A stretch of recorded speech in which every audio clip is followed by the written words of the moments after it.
După intrarea trupelor sovietice în România în 1944 și instaurarea regimului Petru Groza în 1945, teroarea începe să-și facă simțită prezența. Arestarea și executarea mareșalului Antonescu la Jilava, urmată de operațiunea Tămădău și arestarea liderilor PNC, confruntarea din munți cu partizanii comuniști, colectivizarea și naționalizarea forțată. Acest episod poate conține imagini și limbaj ce pot leza integritatea și demnitatea. Începând din 1948 și proclamarea Republicii Proletare, orice barieră împotriva comunizării României căzuse. Securitatea face liste cu absolut toate persoanele ce urmau să fie întemnițate pentru un motiv simplu, nu gândeau precum Moscova. În implementarea regimului comunist în URSS au existat două mijloace de manipulare care s-au folosit, minciuna și violența, cu multiplele lor forme de manifestare preluate și la noi în țară. În România au existat 44 de penitenciare principale și 72 de lagăre de muncă forțată destinate deținuților politici, în care au pătimit aproximativ 100.000 de deținuți, din care au murit probabil câteva mii în timpul detenției. În momentul de față nu avem cifrele exacte ale întregului gulag românesc. În acest episod vom vorbi de două dintre cele mai temute închisori comuniste, Fortul 13 Jilava și închisoarea de la Pitești, unde a avut loc îngrozitorul experiment Pitești.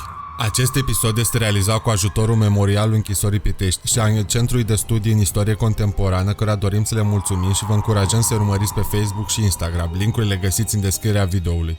Închisoarea de la Pitești a fost gazda odiosului experiment Pitești, catalogat de cel mai crunt fenomen de reeducare din lume. Totul a început în anul 1949 cu primele loturi de studenți și elevi aduse aici. Adevăratul proces de reeducare începe în ziua de Crăciun a anului 1949, când torționarul Eugen Țurcanu dezlănțuie iadul printre cei încarcerați aici.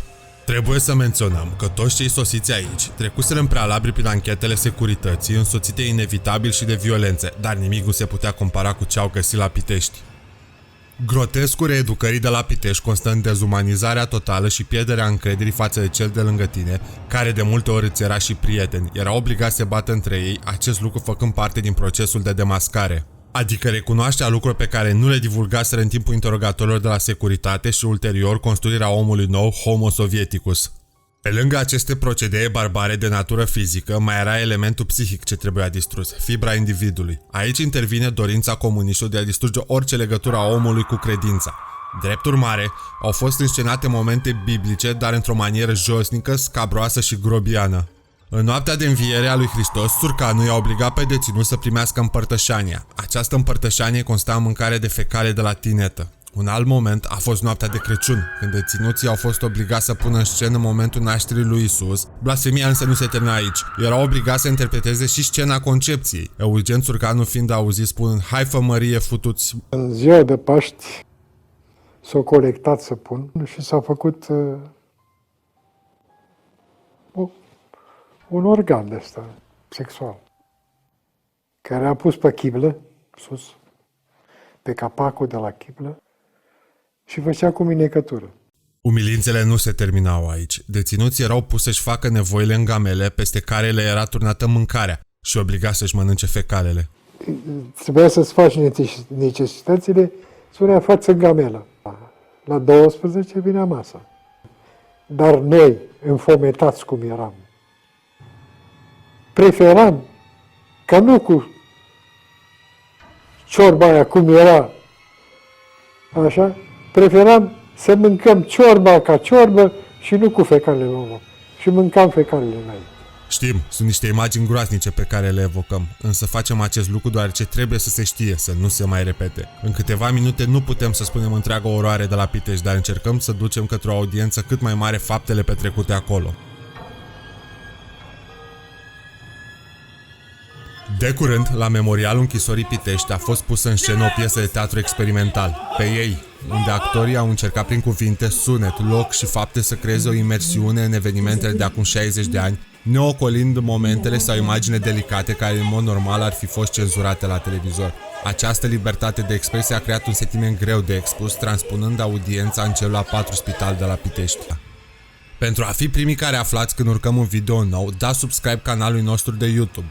De asemenea, nu uitați să ne urmăriți și în social media. Link-urile le găsiți în descrierea videoului. Fiecare like sau share ne încurajează să producem mai mult content despre istoria românilor. 12 dintre deținuții de la Pitești ajung și la închisoarea de la Jilava, Fortul 13. Ei mai trecuseră înainte pe aici, închisoarea fiind un punct de tranzit și de sortare în sistemul concentrațional comunist. Cei 12 au fost închiși în celule de exterminare de aici, Casimca Jilavei, unde 6 au și murit. Casimca era un izolator fără geamuri cu celule de 4 persoane închise până la exterminare. Prin închisoarea de la Jilava a trecut toată elita perioadei precomuniste: Antonescu, Mariu, Mihalache, Brătianu, Monseniorul Ghica și alții. Condițiile de cazare erau groaznice. Fiind gândit inițial în perioada anilor 1880 ca un fort de apărare al Bucureștilor contra unui atac al rușilor, acesta avea zone construite și la 15 metri sub pământ. Datorită acestui lucru, în permanență era inundat, lucru ce a dus la apariția TBC-ului la mulți de deținuții politici. Pe lângă molestele de natură fizică aplicate deținuților, o mare problemă era lipsa aerului în celule, existând și o mărturie în acest sens. Gheorghe Jijie își amintește că în timpul verii aerul era atât de irrespirabil încât nicio muscă nu putea supraviețui dacă intra în celule.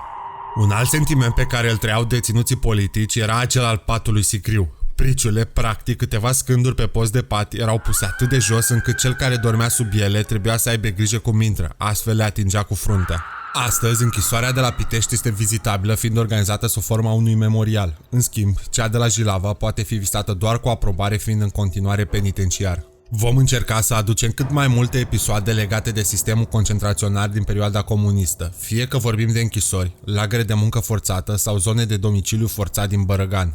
Dacă vă plac videourile pe care le facem, nu uitați să ne susțineți prin abonare la canalul nostru sau cu un like și un share în social media.